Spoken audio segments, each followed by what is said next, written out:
जंगल के किनारे सुबह की हल्की रोशनी फैल रही थी। हवा में ओस की खुशबू थी और पक्षियों की चहचहाहट गूंज रही थी। ऐसे ही समय में एक दरवेश जैसा व्यक्ति चुपचाप आकर बैठ गया। लंबी सफेद दाढ़ी, मोटे पुराने कपड़े, हाथ में तस्बीह और जुबान पर खुदा का जिक्र। वह कभी आसमान की ओर देखकर या रब कहता और कभी मुस्कुराकर जमीन पर सूखे मेवे फेंक देता। करीब ही हिरणों का एक परिवार। मादा हिरण ने उस व्यक्ति को देखकर हैरानी से कहा, देखो कितना नेक नजर आ रहा है। कोई मांग नहीं, कोई एहसान नहीं, बस रोजी बांट रहा है। नर हिरण ने सिर हिलाकर कहा, हाँ, शायद अल्लाह ने इसे हमारे लिए भेजा है। इस दुनिया में अभी भी अच्छे लोग बाकी हैं। छोटा हिरण खुशी से उछलते हुए बोला, चलो चलो खाते हैं, भूख भी लगी है और रोजी का शुक्र भी जरूरी है। वे तीनों संभल कर खाने लगे। दरवेश चुपचाप उन्हें देखता रहा। उसके चेहरे पर एक अजीब सी संतुष्ट मुस्कान थी। कुछ देर बाद नर हिरण बोला, देखो हमें उससे कुछ भी नहीं चाहिए, फिर भी वह हमें खिला रहा है। मादा हिरण ने जवाब दिया, ऐसे ही लोग दुनिया को संभाले हुए हैं। लेकिन थोड़ी ही देर बाद वही व्यक्ति अपनी चादर के नीचे से एक मजबूत रस्सी और फंदा निकालने लगा। उसकी आंखों की नरमी अब किसी और रंग में बदल चुकी थी। धीरे धीरे वह पास आया और जैसे ही नर हिरण झुका,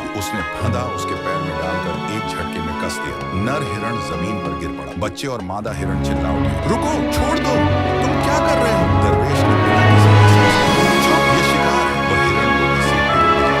मादा हिरण दौड़ती हुई जंगल के बुजुर्ग बाबा जी के पास पहुंची। वही पुराना बरगद का पेड़ और उसके नीचे बैठे बाबा जी हाँफते हुए उसने कहा, बाबा जी, इस आदमी ने हमें जाल में फंसा दिया। रोजी के बहाने धोखा देकर शिकार कर लिया। बाबा जी ने सख्त आवाज में उससे कहा, बताओ क्या तुमने धोखे से शिकार किया है? वह आदमी शांति से बोला, हाँ, मैं शिकारी हूँ। अगर सीधे आता तो ये भाग जाते, इसलिए मुझे नेक इंसान की सूरत बनानी पड़ी। मादा हिरण रोते हुए बोली, अगर तुम शिकारी हो तो शिकारी की तरह आओ, जाल बिछाओ, हथियार उठाओ, मगर भलाई का लिबास पहनकर हमें धोखा मत दो।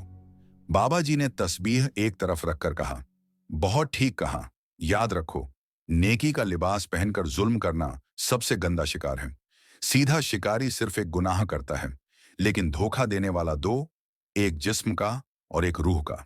इसके बाद बाबा जी ने हुक्म दिया कि हिरण को छोड़ दिया जाए और उस आदमी को जंगल से बाहर किया जाए। उस दिन से जंगल के जानवरों ने सीख लिया कि रोजी के नाम पर भी कभी कभी शिकार होता है और हर सफेद चादर में पाक नियत नहीं छिपी होती।